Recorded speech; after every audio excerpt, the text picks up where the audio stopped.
Hello guys, welcome to my channel programming tech. आज हम discuss करेंगे मशीन लर्निंग के बारे में। समझ रहे हैं। तो आपने यदि वो वाली सीरीज आप फॉलो नहीं कर रहे हो, मैंने आई बटन में लिंक दिया हुआ है, आप जाकर उसे चेकआउट कर सकते हो। दोस्तों इस वीडियो में मैं आपको बताऊंगा कि मैट्रिसेस एंड वेक्टर्स क्या होते हैं। यदि दोस्तों आपने +1 +2 में मैथमेटिक्स की हुई है तो मेरे ख्याल से आपके लिए ये तो एक बच्चों वाला काम होगा, ठीक है, क्योंकि आपको इसके बारे में मेरे ख्याल से सब कुछ पता होगा। ठीक है, आपके लिए बस एक ना रिवीजन वीडियो हो जाएगी। और यदि आपको +1 +2 में आपने मैथमेटिक्स नहीं की हुई तब भी टेंशन लेने की जरूरत नहीं है, क्योंकि इस वीडियो के बाद आपको हर एक चीज़ समझ लग जाएगी मैथमेटिक्स के बारे में। मतलब कि यदि आपने ये वाली सीरीज को स्टेप बाय स्टेप फॉलो किया तो आपको लीनियर अलजेब्रा के बारे में हर एक चीज़ समझ लग जाएगी, इसकी गारंटी मेरी है। ठीक है दोस्तों, और दोस्तों बस आपसे एक रिक्वेस्ट है, आपने बस इस वीडियोस को मतलब कि इस वीडियो सीरीज को शुरू से लेकर एंड तक देखना है। वीडियो को शुरू से लेकर एंड तक देखा करो, क्योंकि आपको हर एक चीज़ इसके बारे में पता लग जाएगी इससे। ठीक है दोस्तों, तो दोस्तों बिना टाइम वेस्ट किए स्टार्ट करते हैं। दोस्तों इससे पहले कि मैं मैट्रिसेस एंड वेक्टर्स के बारे में आपको बताऊं, उससे पहले मैं आपको एक चीज़ क्लियर कर दूं कि आपको मैट्रिसेस एंड वेक्टर्स को इतना ज़्यादा डीपली समझने की ज़रूरत नहीं है। मतलब कि आपको बस इतना पता होना चाहिए कि मैट्रिसेस क्या होते हैं। ठीक है, जो भी मैं यहाँ पर ऑपरेशन परफॉर्म करूँगा वो कैसे परफॉर्म हो रहे हैं। आपको ऐसे ही नहीं करना कि कॉपी पेन लेकर उसे सॉल्व करने लग जाना कि हाँ भाई ये कैसे है ये कैसे है। ये आपको कोई एग्ज़ाम नहीं होने लगा, ना ही आपको कभी इंटरव्यू पर आप जाओगे और वो आपको ये नहीं कहेंगे कि आप मैट्रिक्स का ये वाला क्वेश्चन मुझे सॉल्व करके दो। हमने PhD नहीं करनी मैथ्स में। ठीक है, आपने बस क्या करना है, कॉन्सेप्ट को clear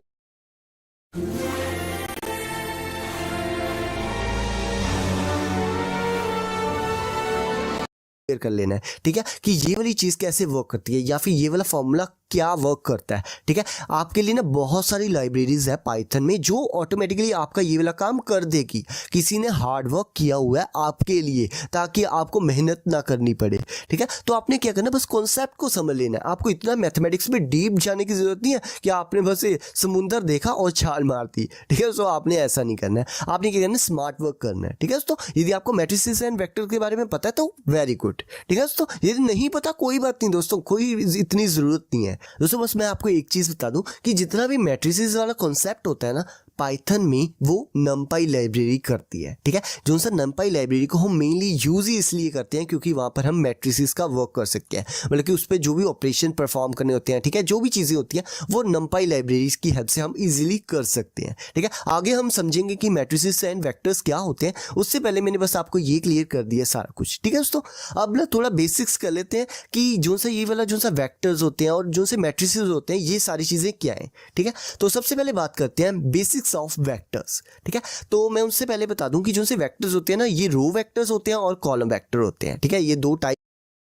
Hey, still thinking about joining the 30-day Python using AI bootcamp by AI for Techies? So what if in 30 days you could types है। ठीक है, row vector and column vector. दोस्तों इससे पहले कि मैं आपको वेक्टर्स के बारे में बताऊं तो मैं आपको बता दूं कि जो से वेक्टर्स होते हैं ना, वो एक तरह की लिस्ट होती है। जैसे आपने पाइथन में लिस्ट बनाई होगी, ठीक है, वही होती है एक वेक्टर। जैसे कि आप देख सकते हो यहाँ पर मैंने लिखा हुआ है A = और ये एक लिस्ट बना दी जहाँ पर मैंने 5 एलिमेंट्स डाल दिए, A1 A2 A3 A4 and A5। और दोस्तों इसकी जो सी डायमेंशन होगी वो क्या होगी, 1,5। यदि आपको नहीं पता कि 1,5 क्या है तो मैं आपको समझा देता हूँ। ठीक है, यहाँ पर जो सा फर्स्ट टर्म है वो होती है रोज, वो डिनोट करती है रोज को, और जो सी सेकंड जो हम कॉमा के बाद लिखते हैं उसे हम कहते हैं कॉलम्स। ठीक है, आप देख सकते हो यहाँ पर हमारे पास कितनी रोज है, 1 रो है, और कितने कॉलम्स है, 1 2 3 4 एंड 5। मतलब हमारे पास 5 कॉलम्स है। इसे हम कहते हैं रो वेक्टर, क्योंकि ये क्या है, रो वाइज। ठीक है, और जो सा कॉलम वेक्टर होता है वो कुछ इस तरह होता है। ठीक है, और इसकी डायमेंशंस क्या होती है, 5,1, क्योंकि यहाँ पर 5 रोज है एंड 1 कॉलम है। आप देख सकते हो यहाँ पर 5 रोज है, A1 A2 A3 A4 A5, और कॉलम कितने हैं, 1। ठीक है दोस्तों, इतना मेरे ख्याल से आपको क्लियर हो गया होगा। यदि आपके पास सिंपल एक लिस्ट है ना, उसे हम एज अ वेक्टर कंसीडर कर सकते हैं। बस ना जो सा वेक्टर होता है उसमें जो सी हमारी डायमेंशन होती है 1,n की फॉर्म में होती है। जैसे कि आप देख सकते हो 1,n और यहाँ पर n,1। ठीक है, इन दोनों में से कोई भी हो सकती है, उसे हम क्या कहेंगे, वेक्टर्स। ठीक है, यदि आप यहाँ पर 1 की जगह कुछ और हो, मतलब कि कोई और नंबर हो, ठीक है, तो वो क्या होगा, मैट्रिक्स होगी। उसके बारे में हम बाद में बात करेंगे। ठीक है, मैंने बस आपको इतना बता दिया, ठीक है, कि वेक्टर्स क्या होते हैं। मेरे ख्याल से आपको इतना समझ लग गया होगा। अब आगे चलते हैं।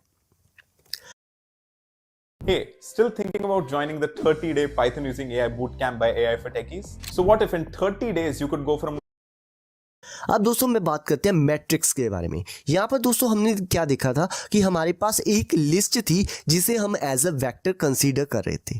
ठीक है दोस्तों, अब जो सी मैट्रिक्स होती है ना वो लिस्ट ऑफ लिस्ट होती है, मतलब कि यहाँ पर मल्टीपल लिस्ट होती हैं, ठीक है, जिसमें रोज होते हैं और कॉलम्स होते हैं, और इसकी भी कोई डिमेंशंस होती हैं, जैसे कि आप देख सकते हो रो क्रॉस कॉलम। ठीक है, और इसकी रोज कितनी है 4 और कॉलम कितनी है 3। जैसे कि मैं आपको दिखा देता हूँ, रोज कितनी है 1 2 3 4 और कॉलम्स कितनी है 1 2 3। ठीक है दोस्तों, जो सी मैट्रिक्स होती है वो क्या होती है, लिस्ट ऑफ लिस्ट। यहाँ पर बहुत सारी लिस्ट हैं, जैसे कि 1 5 9 एक लिस्ट होगी, 2 6 10 ये एक और लिस्ट होगी। ठीक है, इसी तरह ये सारी क्या है, लिस्ट। ठीक है, लिस्ट ऑफ लिस्ट क्या होती है, हमारी मैट्रिक्स। मैंने बिल्कुल सिंपल आपको वर्डिंग, कॉलम्स कितनी है 1 2 ऑफ लिस्ट होती है, मतलब कि यहाँ पर मल्टीपल करते हैं मैट्रिक्स के बारे में। यहाँ पर दोस्तों हमने क्या देखा था कि हमारे पास एक लिस्ट थी जिसे हम एज अ वेक्टर कंसीडर कर रहे थे। ठीक है दोस्तों, अब जो सी मैट्रिक्स होती है ना वो लिस्ट ऑफ लिस्ट होती है, मतलब कि यहाँ पर मल्टीपल लिस्ट होती हैं। ठीक है, जिसमें रोज होते हैं और कॉलम्स होते हैं, और इसकी भी कोई डिमेंशंस होती हैं, जैसे कि आप देख सकते हो रो क्रॉस कॉलम। ठीक है, और इसकी रोज कितनी है 4 और कॉलम कितनी है 3। जैसे कि मैं आपको दिखा देता हूँ, रोज कितनी है 1 2 3 4 और कॉलम्स कितनी है 1 2 3। ठीक है दोस्तों, जो सी मैट्रिक्स होती है वो क्या होती है, लिस्ट ऑफ लिस्ट। यहाँ पर बहुत सारी लिस्ट हैं, जैसे कि 1 5 9 एक लिस्ट होगी, 2 6 10 ये एक और लिस्ट होगी। ठीक है, इसी तरह ये सारी क्या है, लिस्ट। ठीक है, लिस्ट ऑफ लिस्ट क्या होती है, हमारी मैट्रिक्स। मैंने बिल्कुल सिंपल आपको वर्डिंग में बता दिया कि मैट्रिसेस क्या होती हैं। दोस्तों अब आगे बात करते हैं। दोस्तों अभी तक हमने क्या किया था, मैंने आपको बता दिया कि मैट्रिसेस क्या होते हैं और वेक्टर्स क्या होते हैं। ठीक है दोस्तों, अब बात करते हैं कि यदि मुझे ना कोई एक पर्टिकुलर आइटम चाहिए हो या फिर एक पर्टिकुलर नंबर चाहिए हो फ्रॉम द मैट्रिक्स, ठीक है, तो उसे मैं कैसे निकाल सकता हूं। ठीक है, जैसे कि दोस्तों आपको पता होगा कि लिस्ट में से किसी एक पर्टिकुलर लोकेशन को हम कैसे फाइंड आउट करते हैं, उसके बारे में मेरे ख्याल से आपको पता होगा यदि आपने बेसिक पाइथन की हुई है। और जो सा हमारा वेक्टर वाला कॉन्सेप्ट होता है ना, उसमें भी हम सेम तरीके से ही एक पर्टिकुलर लोकेशन को फाइंड आउट करते हैं या फिर उस लोकेशन की जो सी वैल्यूज होती हैं उसे निकालते हैं। यदि आपने लिस्ट पढ़ा हुआ है पाइथन में तो आपको इसके बारे में पक्का पता होगा। ठीक है, अब बात करते हैं कि मैट्रिक्स में हम कैसे इसे फाइंड आउट करते हैं। एक्चुअली ना जो सी मैट्रिसेस होते हैं ना, इसमें हम क्या करते हैं, लोकेशन को कुछ इस तरह डिफाइन करते हैं। मतलब कि यदि आपको फर्स्ट एलिमेंट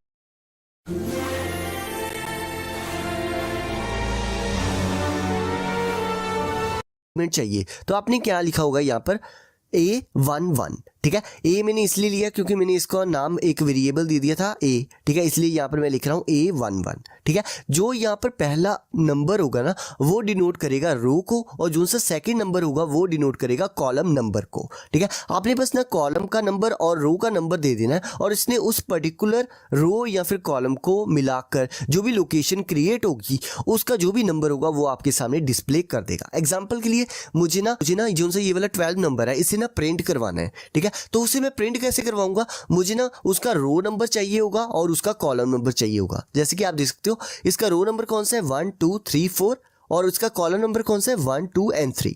और दोस्तों आप देख सकते हो यहाँ पर मैंने A43 लिखा, यहाँ पर रो 4th एंड 3rd कॉलम, और मुझे क्या मिल जाएगा 12 नंबर। ठीक है दोस्तों, मुझे उम्मीद है आपको पता लग गया होगा कि कैसे हम मैट्रिसेस एंड वेक्टर्स में किसी एक पर्टिकुलर नंबर को कैसे हम प्रिंट करवा सकते हैं या फिर एक्सट्रैक्ट कर सकते हैं। ठीक है दोस्तों, अब आगे बात करते हैं। दोस्तों अभी तक तो मैंने आपको मैट्रिसेस एंड वेक्टर्स के बेसिक्स के बारे में बात कर ली है। ठीक है, अब जो सा आगे कॉन्सेप्ट आएगा ना वो बहुत ज़्यादा इंपॉर्टेंट है और आप ना बहुत ज़्यादा उसे यूज़ करोगे मशीन लर्निंग में, तो आप उसे ध्यान से सुना। बहुत ईजी सा कॉन्सेप्ट है, आपको बिल्कुल भी टेंशन लेने की ज़रूरत नहीं है। ठीक है, तो देखते हैं क्या है वो है हमारा ट्रांसपोज ऑफ द मैट्रिक्स। दोस्तों इससे पहले कि मैं आपको ट्रांसपोज के बारे में बताऊं कि ट्रांसपोज क्या होता है, पहले एक ना एग्जाम्पल ले लेते हैं। ठीक है, तो मैंने एक एग्जाम्पल ले ली, मैंने एक वेरिएबल लिया ए और उसके अंदर ना वैल्यूज।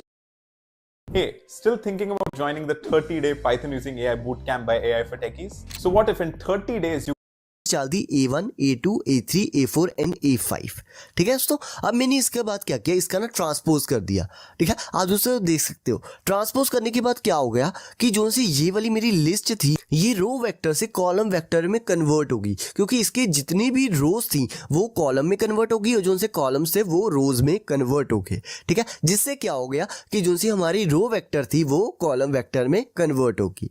ठीक है, बस हमने कुछ नहीं किया, जो ये वाली वैल्यू थी ना, मतलब कि जो सा ये वाला वैल्यू है इसे हमने क्या किया 90 डिग्री टिल्ट कर दिया, जिससे क्या हो गया कि हमारी जो सी ए वैल्यू है वो ऊपर आ गई, फिर A2 फिर A3 A4 एंड A5। और इसी तरह यदि मेरे पास कॉलम वेक्टर है, ठीक है, और मैं उसका ट्रांसपोज कर दूं तो वो क्या किस में कन्वर्ट हो जाएगा, रो वेक्टर में, ठीक है। जैसे कि आप देख सकते हो यहाँ पर हमारे पास क्या था, b1 b2 b3 b4 b5, यहाँ पर हमारे पास 5 रोज थी और 1 कॉलम था, ठीक है। और ट्रांसपोज करने के बाद क्या हुआ कि जो रोज थी, इसकी जो रोज थी वो कॉलम में कन्वर्ट हो गई, जो कॉलम थे वो रोज में कन्वर्ट हो गए। और आप देख सकते हो यहाँ पर लिखा गया b1 b2 b3 b4 and b5। इसे कहते हैं ट्रांसपोज कर देना मैट्रिक्स को या फिर वेक्टर को। इस केस में तो ये एक वेक्टर है, अब भी हम इसे मैट्रिक्स ही कहेंगे, ठीक है दोस्तों। मुझे उम्मीद है आपको ट्रांसपोज के बारे में पता लग गया होगा। यहाँ पर तो हमने एक वेक्टर का ट्रांसपोज किया, अब मैं आपको ना एक मैट्रिक्स का ट्रांसपोज करके दिखाता हूँ, ठीक है दोस्तों। जैसे कि आप देख सकते हो यहाँ पर मैंने एक वेरिएबल ले लिया a और एक मैट्रिक्स बना ली, और मैंने क्या किया, इसका ट्रांसपोज कर दिया।